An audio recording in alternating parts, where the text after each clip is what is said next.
Hello and welcome to this week's edition of the Cardiff Central podcast. With you, it's not a new thing with me taking over Harley. I haven't booted him out or nothing like that. I'm just stepping in for a week, and we will discuss shortly why Harley is not here. But joining me, Lizzie, as always, is Carwyn. Good evening, Carwyn. How are you, my friend? Yeah, not bad. Third podcast of the week, so getting a bit used to seeing your face now. This is the second time I've seen yours. How many jobs about Scarlets can I get in this pod as well? It will be edited sharply if you try and get them in tonight, mate. No, it was a good laugh on Monday. It was a good laugh. It's good, Francis. I was saying before we started on Monday that last time Francisco joined us, it was just after Portugal got knocked out of the World Cup, and he'd done like a weekend of like he said to us like 2 or 3 weeks before, at the end of the pool stages, I'll come back on, and then he'd obviously like Portugal played really well, and he was just doing interview after interview after interview, and he'd done like 48 hours straight, and it was us on a Monday night, and we started talking about something else, and I could see him on camera go. Uh, yeah, and I'm like, oh, we got to keep him awake. We got to keep talking to him. So he was with it this weekend, and to be honest, I could have done with the sleepy one because bugger me, I had an absolute kicking on Monday. But yeah, Yeah, the last time I spoke to Francisco was over a BBC phone. Well, actually, my own mobile, trying to get in touch with him while he was out in France, realizing he didn't have FaceTime to FaceTime audio call into the studio on a Friday night for Radio Wales, and him chasing around after Lauren Jenkins' mobile to call in. Because honestly, I can't express how difficult that day was. That show should have been really easy, and then it just went really difficult really quickly. But yeah, it was nice to see his face and speak to him in semi-person, I suppose. yeah. So what have you been up to this week, mate? Anything exciting? Anything interesting to report this week? Nothing much. I was working on radio and online for the Scarlets game on Saturday, so that was a bit annoying when you're not able to watch the Cardiff game when you have to listen to the Cardiff. So I was listening to Kenneth Davis's commentary, who was brilliant, obviously in both languages, but I was listening to his commentary and wishing I was watching that one while watching the Scarlets out in France. But yeah, it was quite a fun day. Obviously, we spoke on the wrap about the frustrations of Scarlets. But yeah, listen to Cardiff's less than perfect performance. I think that's a fair way of it, but battling performance. So it's interesting to hear, but not, maybe I'd have rather to watch it if I could have gone away with that.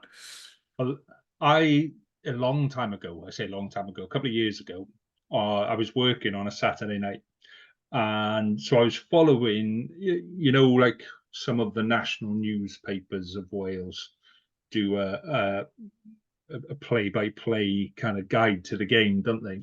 Yeah. So and all that kind of stuff. But it was obviously not being. It was obviously a guy sitting in a studio in Bristol or Gloucester or somewhere watching about 4 games, because I had like 3 or 4 different things all on my screen. So I had Scarlets in one, I had Gloucester in another, I had Harlequins in another, and then like I can't remember who was it. Anyway, at some point during the game, he got confused and put the wrong bit of commentary in the wrong game. So, like in the Scarlets game, I was following but obviously I didn't twig for a while because I was following all of them. And there was something from like the Bristol game suddenly appeared in the Scarlets feed, and I just went, okay, yeah, yeah. And then after a couple of minutes, you kind of go, hang on a tick, hang on, scroll back, comment deleted, copied, paste over to the other one. So yeah, but I wouldn't want to do more than one game at a time, mate. That would confuse the hell out of me. But Yeah, I nearly missed my update from Johan Lloyd's try because the producer said, "Oh, we'll come to you in 10 minutes," and I thought, "Okay, sorry, we'll come to you in five minutes or something like that." And this had been like quarter of an hour after the try, but the problem was the try came like 2 minutes after the previous update. So when they came to me, I was like, "To be honest, I haven't got much to say." And then I went, "Oh wait, I haven't actually mentioned." You're Lloyd's. I think The highlight of the game, the Scarlets. I haven't actually mentioned that bit, but you know, it was a good try. I don't think this guy's a Scarlets fan. I don't think he's a Scarlets fan. I'm not taking that. I'm completely neutral. It's hard being neutral, mate. It's hard being. I take my hat off to you being neutral because I've tried doing it. I cannot do it at all. When it's a team, either your team or like, so I'm a Scarlet. So if it's the Scarlets or the Ospreys, no, I'm either one side or the other. I can do it for Cardiff. I can watch a Cardiff game and enjoy the rugby. I can watch a Dragons game. You kind of enjoy a Dragons game because you're always thinking, yeah, that they something's going to happen, and underdogs and all that kind of stuff. But yeah, and then I watch some of the English stuff, and it does just bore me. Yeah. I kind of get your point. There's to be fair, the Scarlets one is more for me. I like winding people up, but especially my family and my partner's family. So my partner and her family are all Scarlets fans. My family pretty much all Scarlets fans. So it's more that I enjoy, that I get the opportunity to just go.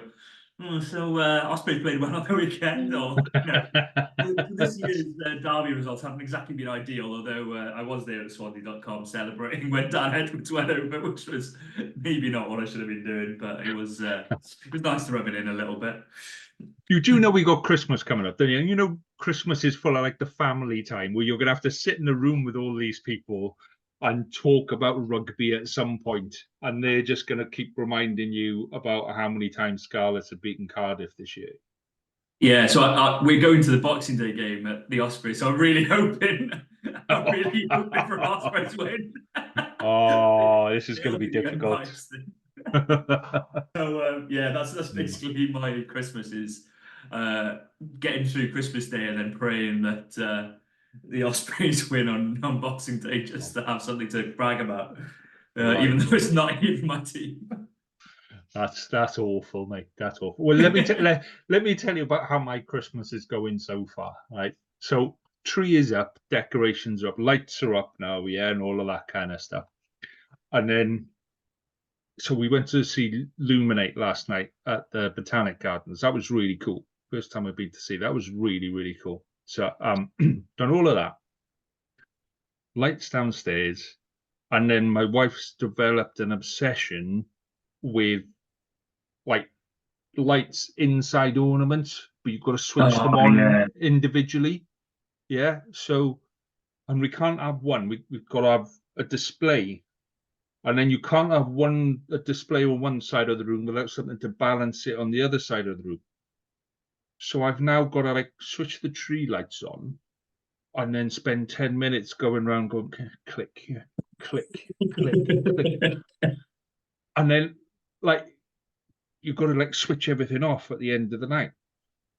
But then I forgot that we've now got baubles with sodding lights in.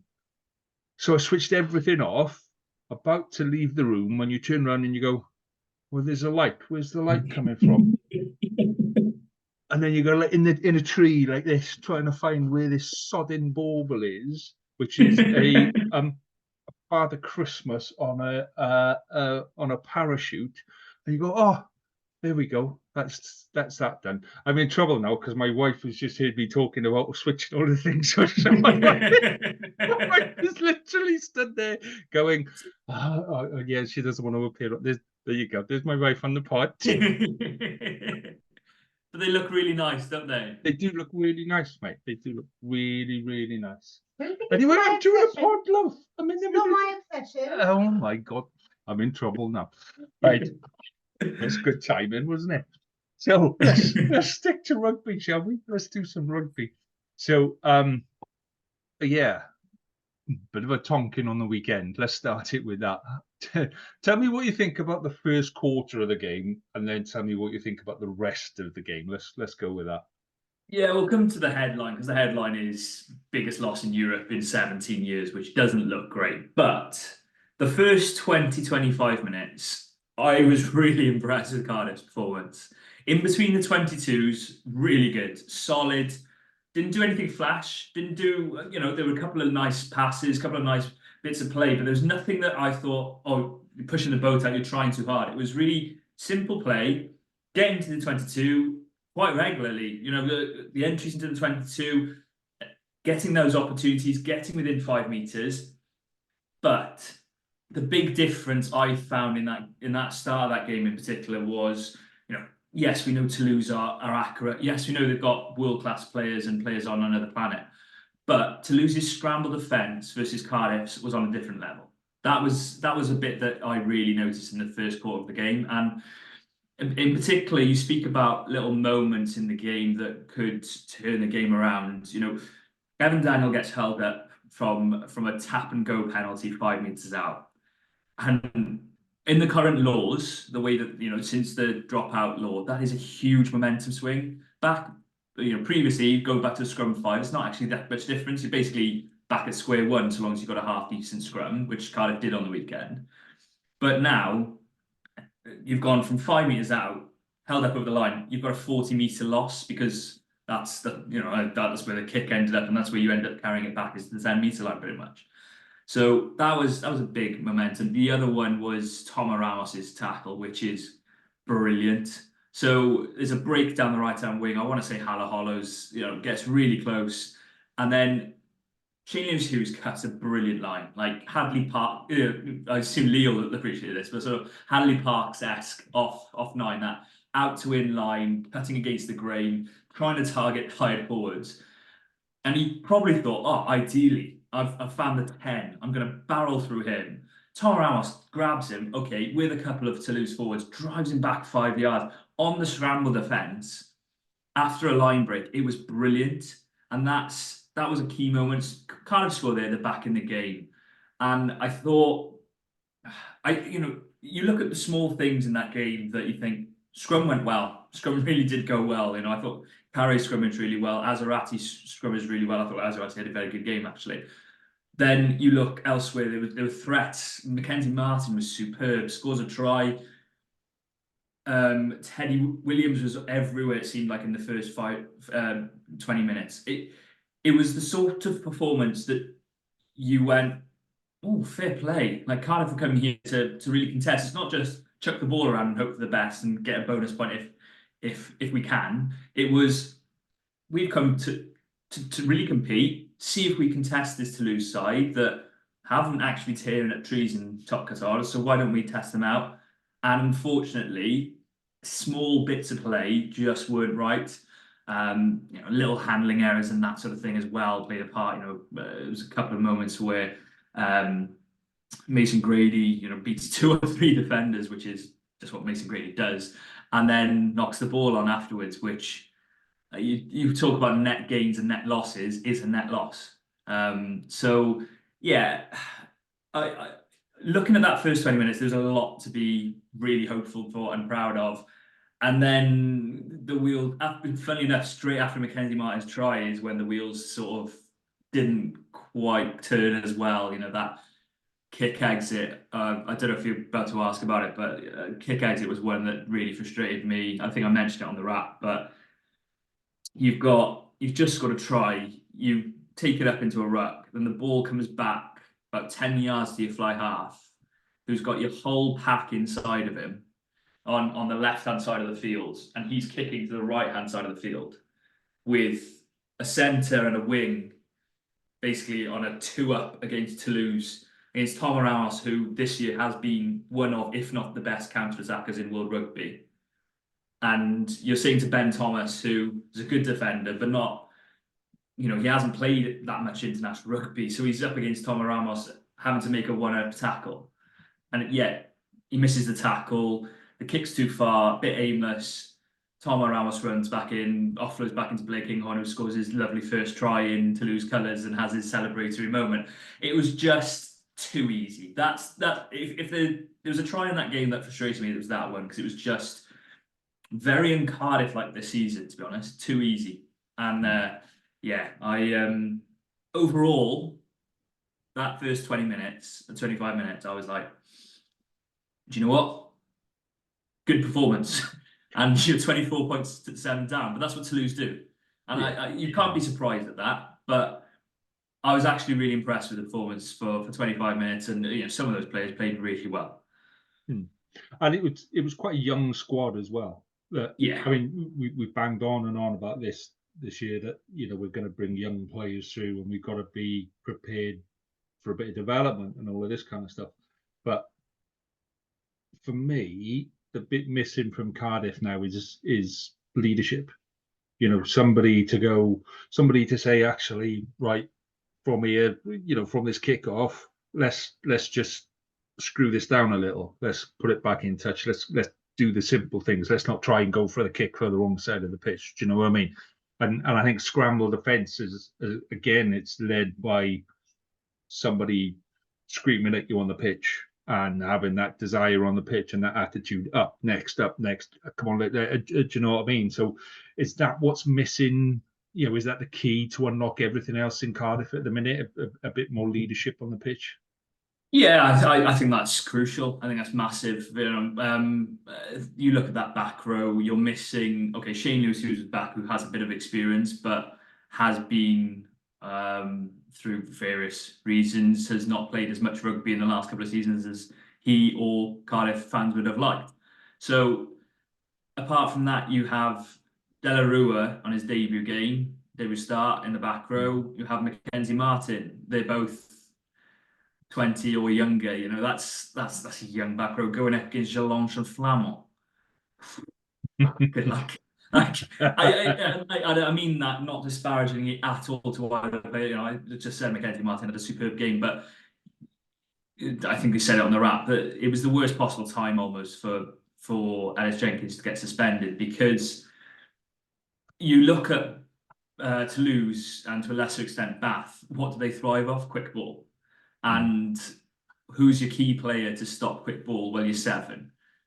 And what does sevens thrive off other than athletic ability, which I dare say De La Rua is probably a match for Ellis Jenkins, but it's that know-how, that bit of dark art, some might call it streetwise, to slow the ball legally and illegally and get away with it. And it's that, if you've got an Ellis Jenkins, one, I dare say he might get rewarded a bit more just because he's Ellis Jenkins versus De La Rua.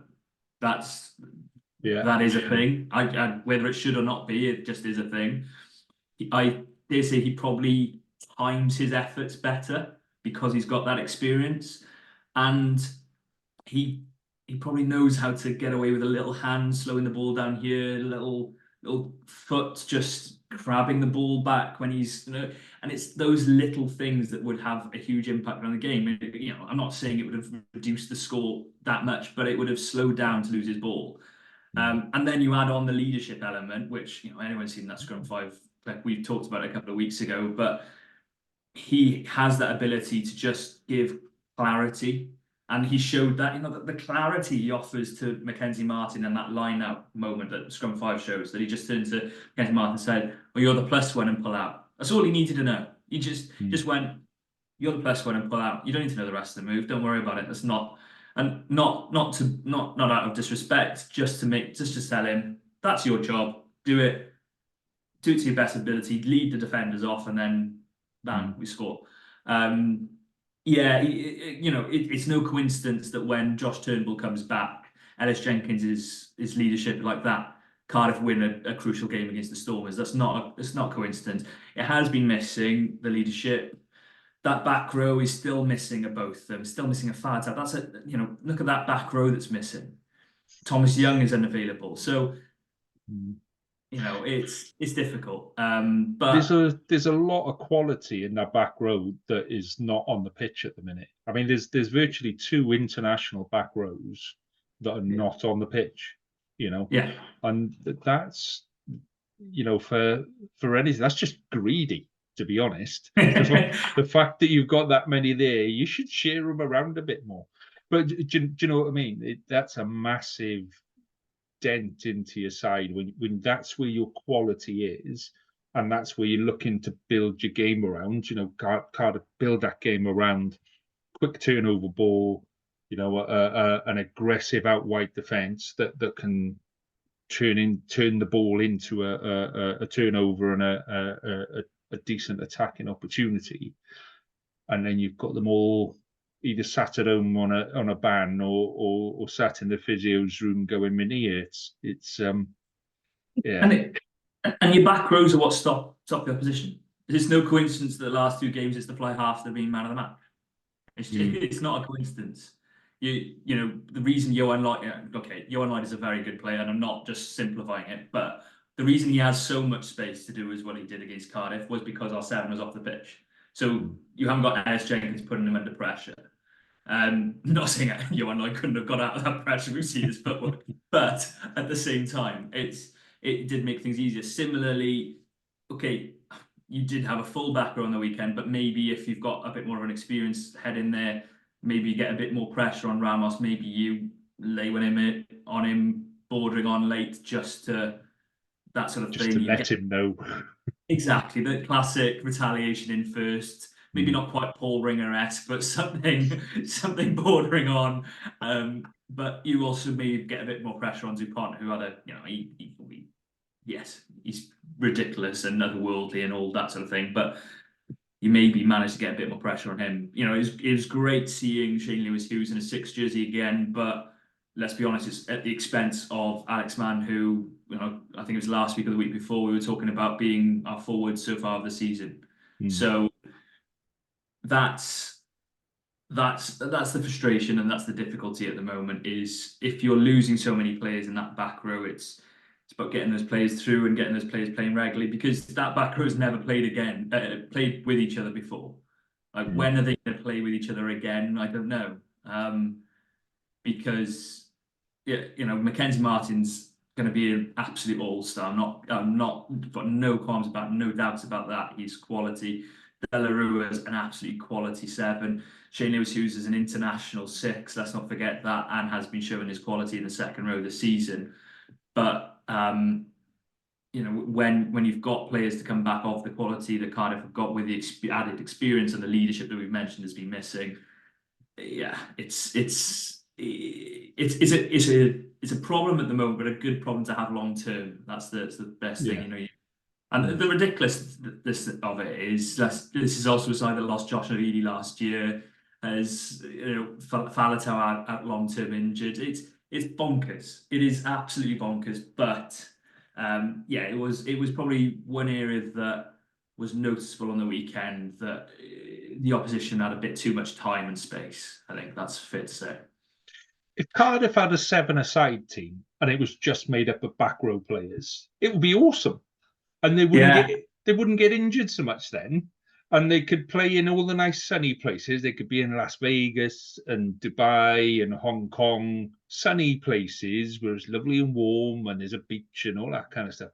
I think that would solve a lot of your issues. You know, go from playing 15s to play 7s, get rid of the rest of the squad, just keep your back rows, and go play 7s. Have a bit of fun. Hold on, Grady's getting in there. Imagine Grady on a 7 circuit. Yeah, I put him at 10. I put him at outside half or first receiver, whatever we call it now, at 7s. Just so you've got like the big one as first receiver, and just go give it to him and just let him run, and that will sort your back line out. Do you know what I mean? Love to see Cam win it as well. I'm getting excited about it. Maybe this is something Harley and I need to do for next week. Cardiff Rugby 7-a-side team. What would it be? Yeah. No, I'm definitely. But you'd have to have a token prop in there, so just as a token. Do you know what I mean? There'd have to be a token prop in there. You'd have to have like a Reece Carey or something. Just what do you mean token? Reece Carey's getting in on merit, mate. And there's your issue. Yeah, I reckon a Cardiff 7 side. So going back to normality, who stood out for you? I mean, when you're losing 52-7, it's hard to pick out, you know, this player was amazing because the scoreboard tells you all differently. But who were the standout players for Cardiff that maybe, let's say, didn't get the kind of the recognition that they probably deserved on TV? Yeah, Mackenzie Martin got the recognition, I think, on the weekend, and he fully deserved it. That's the first obvious win for name. He has been a breath of fresh air, even though we mentioned the back row difficulties. He's been brilliant since he's come in. Looked brilliant in pre-season. Has been brilliant whenever he's played. So fair play to him. He did not look out of place against a Toulouse back row that had Challonge and Flamand. That's the biggest praise I think I can give. And then you go into other players. I thought Teddy Williams, honestly, the guy looks a different level to the player that left at the end of last season to go to the Wales squad. He looks fitter. He looks gnarlier. I don't know. I don't know if that's not a word. I know it's not. I'm not being Just assistant journalist today. does He he looks. just sit there and look in the mirror and go, I'm going to see if I can look meaner now when I come. I, but it's what Cardiff needed. That's the best part is you look at it and you think what have Cardiff second row has been accused of, and it's probably being a bit too nice since Bradley Davis left. I couldn't tell you who was the tough nut, horrible second row. Seb's a brilliantly athletic, talented footballer. Rory Thornton's a good line-out operator, but I wouldn't have said they're horrible players. And I think Teddy's starting to become a horrible player, and he's got the athletic qualities as well. And then to add this into his game, I think is brilliant. I thought his ball carrying was superb on the weekend. He was making multiple efforts. His tackling was very good. His cover defense was good. I just thought he was superb for, in a losing side. I thought he was played as pretty much as well as you could expect. And then you look at that front row. The front row went really well for the first, well, most of the game, to be honest, where um, winning penalties, winning scrums. Okay, there were a couple of early shoves, whether that was Toulouse falling off, whether that was Cardiff pushing early, I could not tell you. I don't think anyone can tell you other than the 6 men that were involved or the 12 men by the end. But it was, I thought the scrum was solid. And then Tinas de Beer, I've been pretty critical of in the past in some ways, in that he tends to go missing for 10 minutes or has a habit of having a couple of moments where he just doesn't quite hit the same straps as he does for the rest of the game. I thought for his 60 minutes on the pitch, he was very good. One kick aside, okay. But as mentioned, that's probably more of a structural thing than a individual error thing, if in my opinion. But I thought he was very good. Showed some great gas for some line breaks.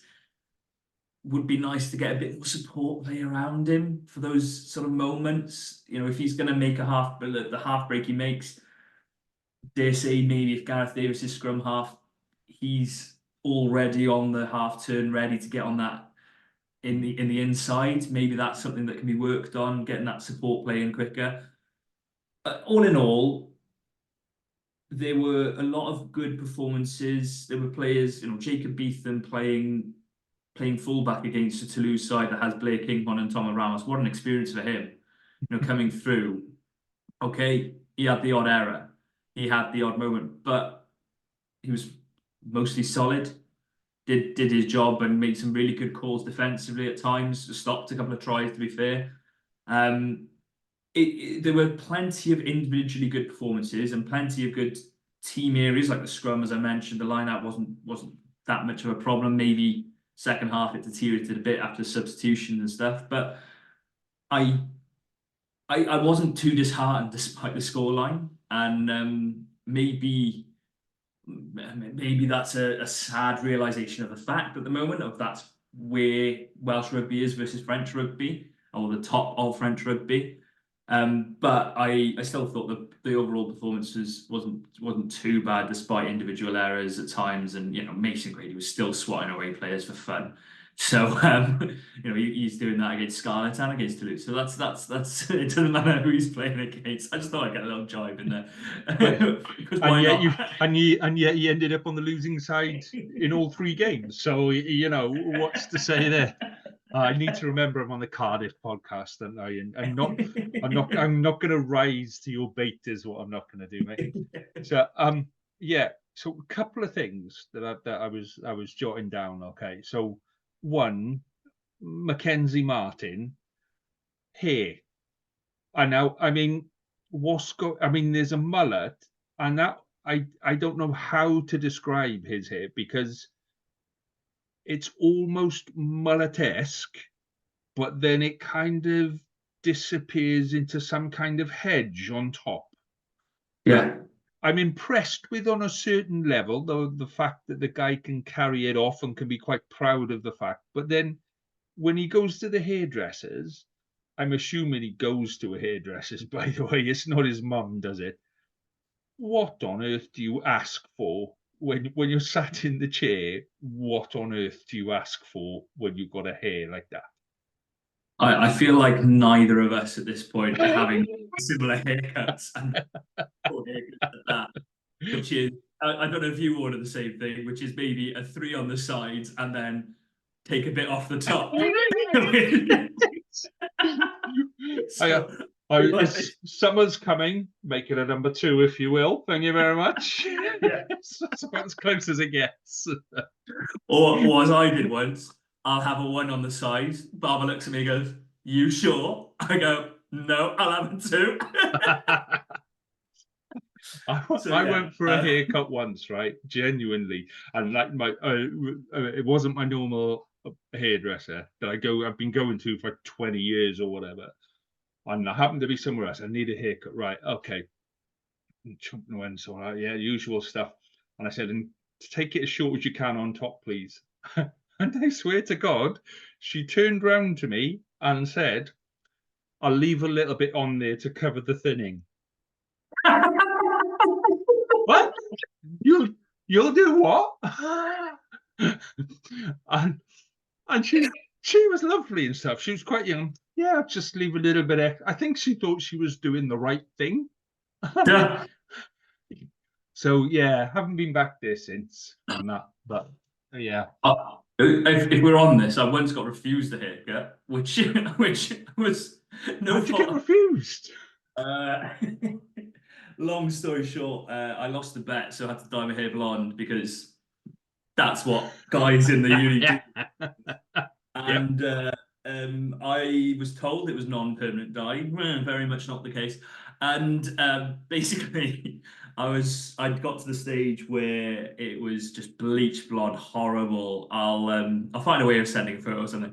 But it was a horrible bleach blonde, and I wanted to get it out. And I went into a barber's in um, down by Buffalo. What's it called? The posh one down by Old Buffalo. Do you know what I'm on about? By the church in Cardiff Centre. Anyway, someone will know what that is. But when you And phrase it as the posh one, mate, that's me out straight away. That's not me. I walked in and the guy was like, "So what can we do you for?" And I was like, "Well, I was I was wearing a beanie because also I was carrying it in the up. Like, any chance you could mend this, take it off?" And they start laughing at me. I go, "Sorry, that's not something we can do." My lord. And they went, "Come back to us when it's all grown out." Oh. Well, I will be fair that when I bleached my hair, I was also in Cardiff, but I didn't do it for a day. I just did it cause. So I think we should have a competition to see if who can find a photo with bleached hair first. So if anyone's got any photos of Carwyn with bleached hair, and, and if any of my mates can find any photos of me with bleached hair, let's have them because that'll be. I had a I had a goatee when I had bleached hair. So I had a black Yes. goatee and like Oh, bleached hair. that is Yeah. strong. That's Edward Norton sort of vibes, isn't it? Wasn't that his look for a bit? Well, to be fair, at the time I was about 19 and a half, 20 stone of solid muscle. So I don't think anybody was really gonna tell me to not oh, I like your hair. I like the look, Lee. Yeah, looks great, mate. Carry on. And one of those things. And I just had a whole load of ID done with no goatee and dark hair. And Oh then God. I'm trying to get into nightclubs and they go, "Have you got any ID?" Yeah. And they go, like, "Looks nothing like you." Go, "Oh, no, it doesn't, does it? No, the beard, the hair looks absolutely nothing like me." But there we go. So Yeah, let's move on and discuss Harley's absence. Taking a week off just before Christmas, week away with the wife and kids. Come on, Harley. I mean, and then he's sending us photos of a variety of beers that he's drinking. This is my beer of the week. Fella, come on. I mean, that's shocking. You need to give him some real serious hell next week when he comes back, mate. You know what I mean? Yeah, Liam's already prepped with about 6 questions, so we're going to run through all of those next week. I think he's got given him a few questions to answer, whether it be some really good ones actually. So we've got questions to answer, both me and him, I think, and yeah, I'll wind highly up about that. It's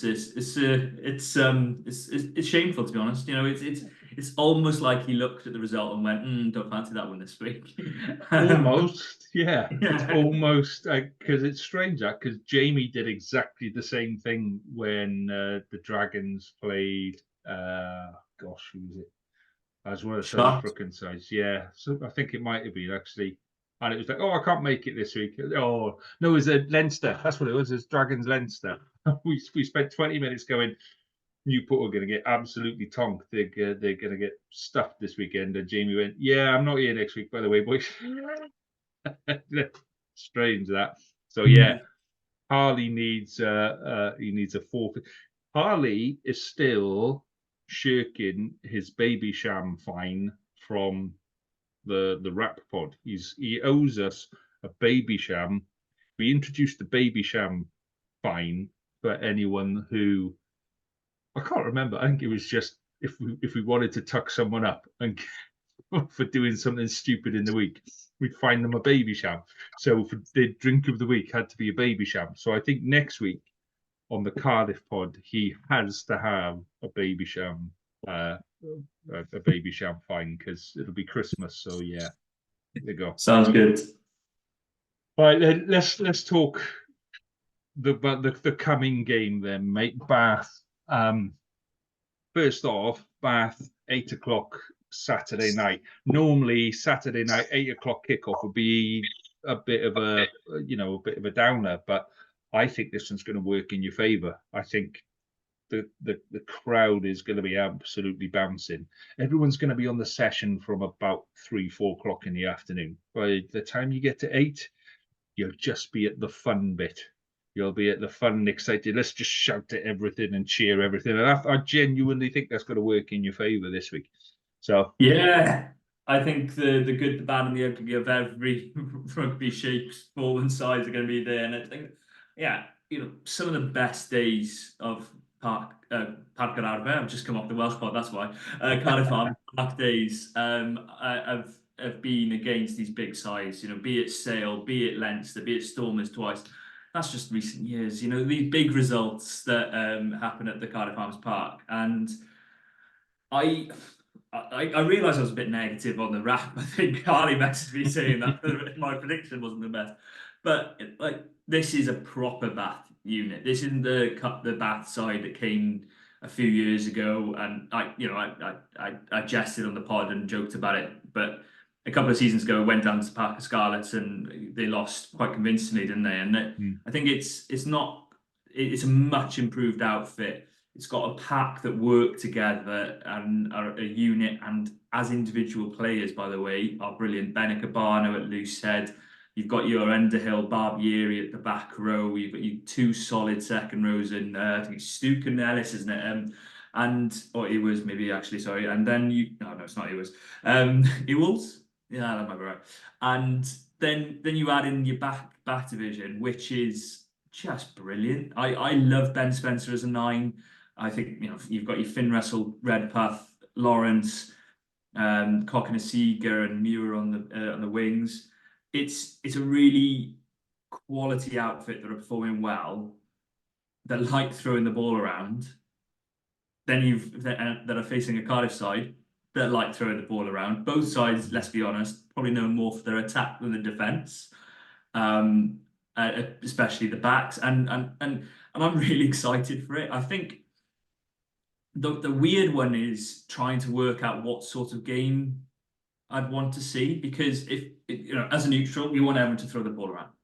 But as a Cardiff, on the Cardiff pod, supporting the Cardiff team, wanting the Cardiff players to do well, do you want a open, expansive game that does play into Cardiff hands, but also probably plays into Bath's hands? I'm not sure, because all those big results that I've named have been when the forwards have fronted up and it's been tight, horrible affairs.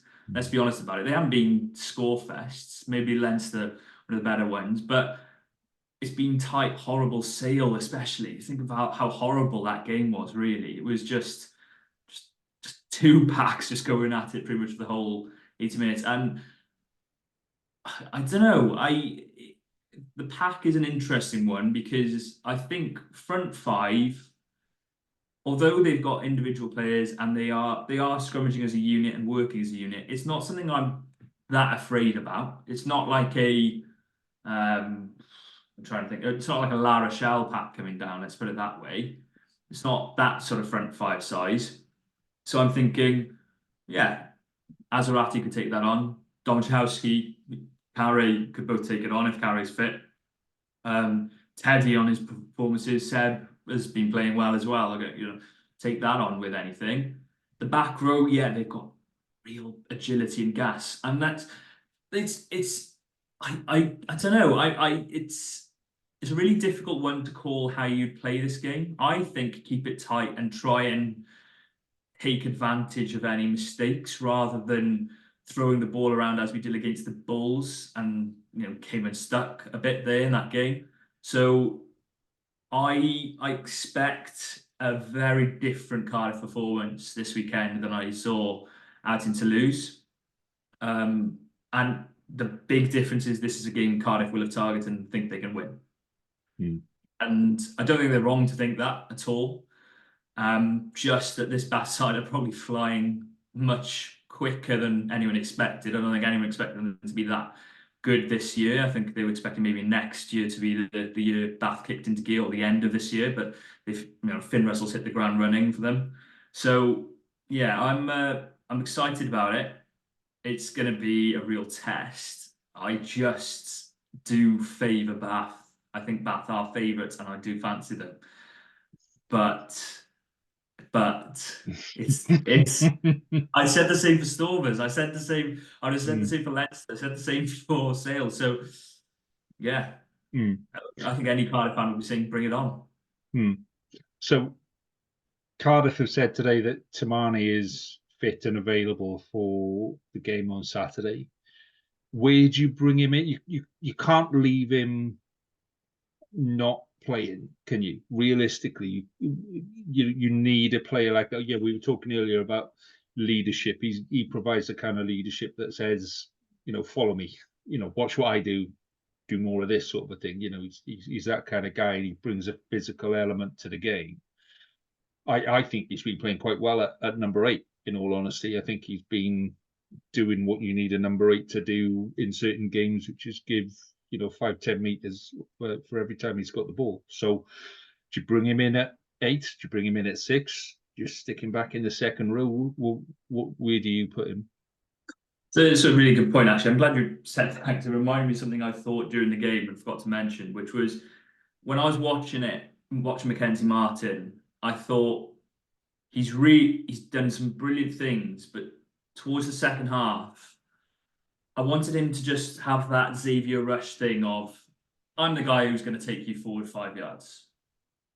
I'm the guy who's going to do the job. It's me. I'm your number 8. I'm your primary ball carrier. I'm going to do it.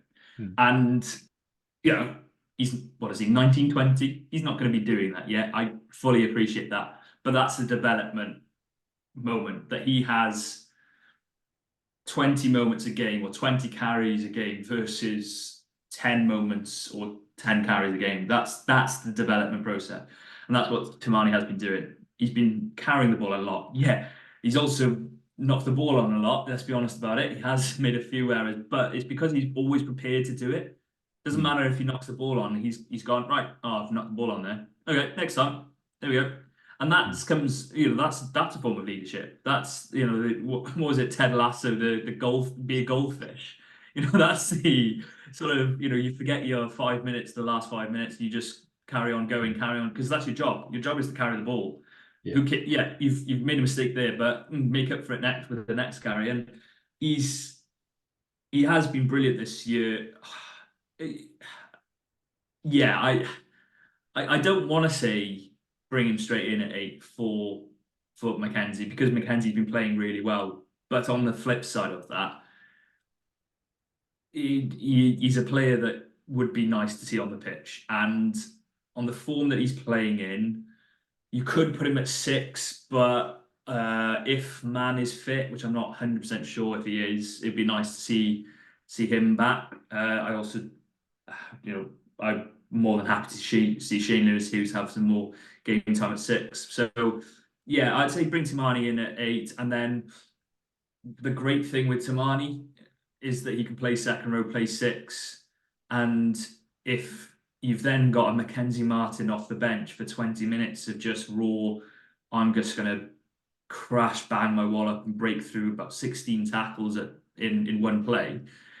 I'm not going to complain at that at all. I think, and then move. You've got your Swiss Army knives in Turnbull and Tamani to cover in any eventualities that there may arise. So, yeah, I think Tamani comes back in, although with a heavy heart. I think maybe a big heavy. I think everyone is grown to love Mackenzie Martin over the past of the 3 weeks, and it's quite testament to the young lad that he's got this almost cult following after such an impressive 3 performances. There'll be Mackenzie Martin wigs by the other side of Christmas, mate. Mark my words on it. You'll be able to buy, and what they call it, Christ only knows, but you'll be able to buy Mackenzie Martin wigs. I don't know why we can't buy Steph Evans wigs yet, with a mullet and a rat tail. I don't sure why that's not caught on. Maybe I'm just not down with the kids anymore, but I'm convinced that there will be a Mackenzie Martin. So does it come with a complimentary yellow card, or is that just it comes in a yellow pack, and you just get used to seeing the colours. So, oh, that was cheap, wasn't it? It was so cheap. Sorry. So before we do predictions and wrap up and all of that kind of stuff for tonight, just want to mention a couple of things that we've got coming for Cardiff and the Rap podcast and all that kind of stuff. So I can't say what it is, but there's a surprise coming on Sunday. And there's a surprise coming on Sunday that will take everybody through Christmas, because we're not going to be here over Christmas. Because we tried doing it last Christmas. We tried doing this last Christmas with just the Rap pod. And trying to get, there were 4 of us, so trying to get 4 of us in the same place at the same time, sober, coherent, and having watched all of the games, nigh on impossible. So, and then we did it, and nobody listened because nobody was in work and they were all spending time with their family. It took us hours and hours and hours of organization to get it in. So we're going to go, right, okay, we'll do next week's pods. So it'll be the same for Cardiff. So we'll do next week's pod as well. And we can have a little bit of a break till after the new year. Yeah. So, but there's something coming on Sunday that will be special, and it will be on it'll be on YouTube, and there'll be something special for Cardiff fans, and there'll be like general ones and all that kind of stuff. So everybody keep your eyes open for it. Go and find our YouTube channel now and like and subscribe, because once you get to 500 subscribers, YouTube likes you, and it starts giving you money for all the adverts that get shown. So you've got to wait until you've got 500 subscribers before you can get any money for adverts, but they're taking the money for the adverts that are there now. I'm not bitter about these things. I'm not bitter. Granddad needs a new set of cans for Christmas, but we'll cope. We'll cope. So yes. Anyway, that's coming, and so next week we'll cover all of the derbies. So you guys have obviously got Dragons and then Ospreys, yeah? Yeah, I think so. Yeah, that rings a bell. Yeah. So I think you're at home against the Dragons and then away against Ospreys, and yeah, because Ospreys are with us, so yeah, they'd be at home against you. Yeah. Okay. So that's what's coming. That's to keep an eye on. And if anybody in the meantime wants to send Harley some abuse for daring to take a week off and then come back for a week and then have another 2 weeks off again, well, you crack on. You have my support for sending him as much insults and accusations as you want. You crack on. I'll support you on that. Right. let's get back to the Bath game then, and let's get some predictions from you. Scores, yellow cards, red cards, type of game. How many people will get kicked out for being drunk and disorderly, running around pretending to be a mascot? Well, let's get all your predictions out in one. So I think risking the wrath of Harley again because he's already sent me a message criticising this prediction. But I'm going to say Bath, but maybe I'll say by 6 because I think it is going to be tight. I think Cardiff will be in the game. I just don't know. This Bath side seems to be on a roll. It's a huge game for Bath as well. I don't think that can be overstated because in recent years, I think it's fair to say they have been seen as a bit of a soft touch. Sides have gone down there and smashed them. Sides have they've also had good periods. Don't forget, like the George Ford era, and they had good periods then, but sometimes had a soft underbelly and could fall off. And in Europe especially, not be the side that perhaps they were in the league. I just think this is maybe a little bit of a better iteration of Bath than it has been in previous seasons. I do think it's maybe, considering the injuries, considering the back row that's missing, it might be a bit of a difficult task for Cardiff to win. I'm more than happy to be proved wrong in that. And I think Harley will rub it in my face if Cardiff do prove me wrong. But I just do see it being a really tough game and a good game. And we mentioned all the drunks and everyone else. Everyone get down to the Cardiff Arms Park because it is going to be a big game on the weekend and really excited one. Definitely one to watch and definitely not one to miss out on. But people have been sharing clips of games gone, games from years by, seeing Mike Catt and I think it was Gus Scott in a Bath jersey down at the Cardiff Arms Park. Wasn't bad to see. So I don't know. I was going to compare Catt and Gus Scott to Finn Russell and Redpath, and that just doesn't sit as well with me actually. But you know what I mean. Yeah. With less international success. They are the Mike and Gus Scott less international success. There we go. Let's anger the Scottish fans as well. It's the Scarlets ones. But yeah, it is a really exciting team to look out for, and there are some pure international size for both teams, and I'm excited to see how. I'm interested to see how Martinez Beer stands up because I didn't think he, although Tomo Ramos won player of the match and was superb, I didn't think he looked out of place in that one. How does he go against Finn Russell defensively? I've been really impressed with De Beer. I don't think he's been lacking in that area at all.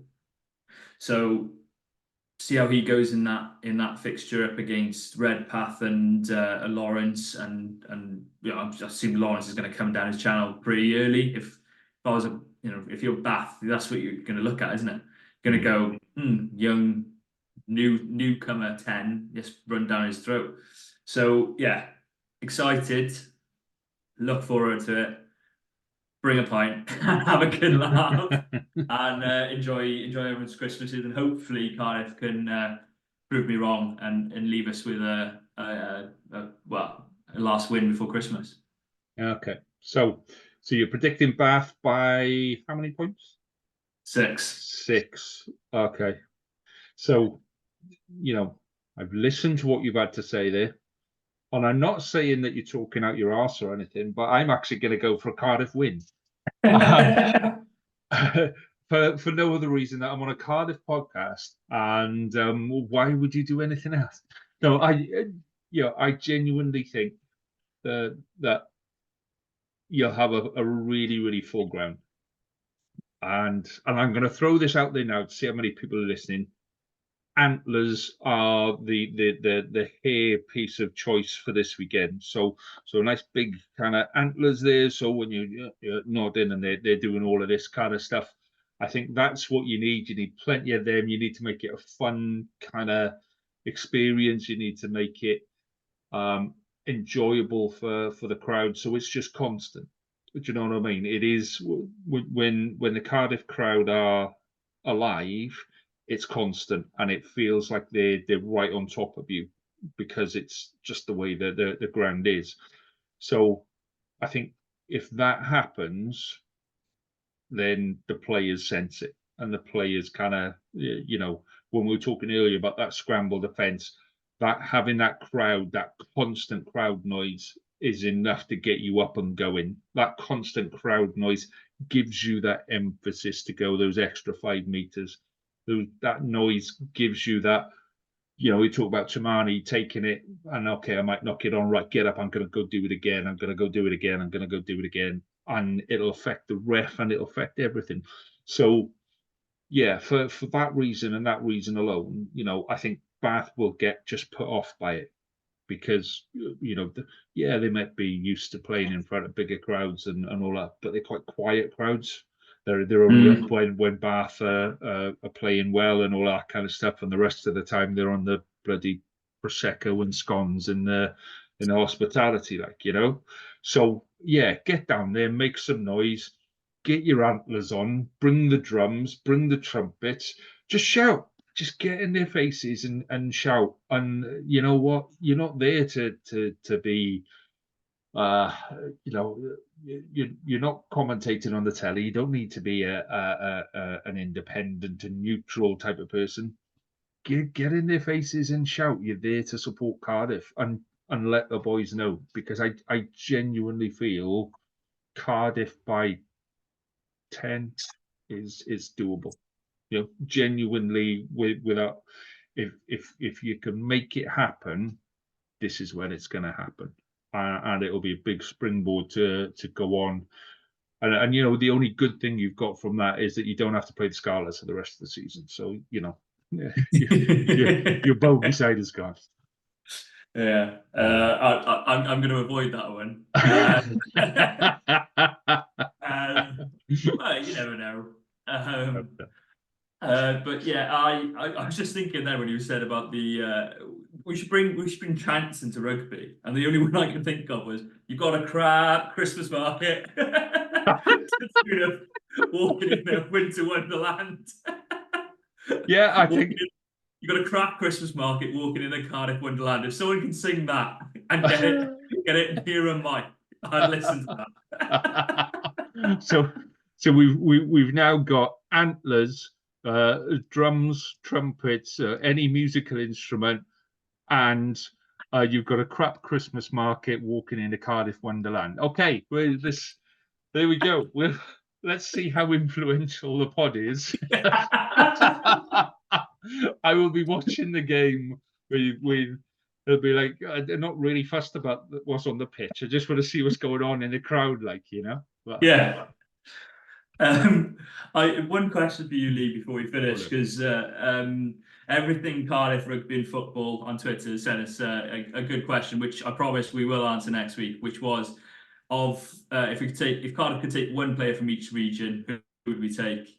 I promise Harley and I will answer it next week. But as we've got Leon from the Scarlets pods, I'll ask him from the Cardiff perspective, who would you take for the Scarlets team? Who would you take from Cardiff Rugby? And none of this, I wouldn't take anyone, because you're welcome to Steph Evans if you want him. Purely for the haircut. No, I think it's hard at the minute, because the obvious one is Yohan Lloyd from the Scarlets, but we've actually got we've got strength in depth at 10 at the minute with there's 3, 4. We've got Dinky Jones out, we've got Costello out, and we've got Tits coming through as well. So that is a position of strength at the minute. in all honesty, I'd say Gareth Davis from the Mm. Scarlets. And I know you got a whole load of guys. Oh no, we got Thomas Williams, but at the minute, just on form, he's the guy to take. Ospreys, given your back row options, that's where they kind of excelling at the minute is back row. Given his performance last weekend, I'd take Derry Lake just because he can throw a ball straight. And you boys, I think you must train on a wonky pitch or something, because throwing a ball in straight to a line out and see the guys in the blue and black shirts. Yeah. After working on the Scarlets game of the weekend, I'm not taking Hey, that. we're not talking about the Scarlets, man. We're talking about Cardiff. Yeah, we're talking. We're just. But yeah, I'd say Derry Lake could be the one position that you could really do something with in a line-out. And then Dragons, who do you take from the Dragons? That's a tough one on his own, isn't it? Yeah, I mean, again, Wainwright is the outstanding player. And Basham, I like Basham just because he's your resident psycho. But I mean, you guys have got your cupboard full of those. But I'd find a position. I'd stick him at fullback. I'd stick him at scrum half. I'd stick Basham at scrum half just so we can run at people and just Old get in school there. Mike, sort of. Yeah, just kind of like, and then you've got Gareth Davis to back him up when he gets sent off after 20 minutes for headbutting the referee or something So yeah, that's my three. There's my three, man. And who would you take from Cardiff as a Scarlets fan? But Scarlets fan, yeah, I mean, your back row is totally stocked. So Thomas Young for me is just a game breaker. He just does things on a pitch that are, as a back row player myself, I just love watching him, because you just go, he's going to turn up somewhere, and what's he doing there, and all of that kind of stuff. Yeah, I think probably, at the minute, the front row is the weak area for Scarlets. But then we have got younger players coming through, so it's having, maybe, I don't know, maybe bringing one of your props down would give us a little bit of a help. But yeah, it's going to be something like that. I'm not going to put too much thought into it, mate, because I know what'll happen. It'll get onto social media, and all of a sudden it'll be less Kickley again. So I've had enough of that for this week. Thank you very much.